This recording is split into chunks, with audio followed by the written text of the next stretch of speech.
Welcome. Today, we're exploring how to start a new voice call on the WhatsApp app for your PC, especially with the latest updates that make it easier than ever. Let's dive right into the steps. First, you need to open the WhatsApp app on your computer. If you haven't installed it yet, visit the official WhatsApp website to download and set it up. Once you have the app open and you're logged in, you're ready for the next step. Next, look at the left side menu of the app. Here, you'll find a phone icon. This is your gateway to making calls. Click on this icon to proceed.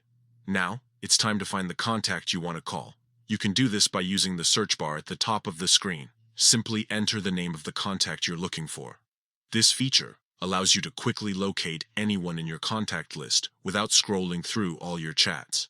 Once you've found your contact, click on their name to enter the chat. This will open up a conversation window where you can see previous messages exchanged with that person. It's a great way to catch up before your call. Finally, look for the voice call icon at the top right corner of the chat window. It usually resembles a small green telephone. Click on this icon to initiate your voice call. Just wait a moment for your friend to pick up, and you'll be connected. And there you have it. Starting a voice call on WhatsApp using your PC is straightforward and quick with these simple steps. Enjoy seamless communication with your friends and family, right from your computer. If you found this guide helpful, be sure to like and subscribe for more tutorials. Happy calling!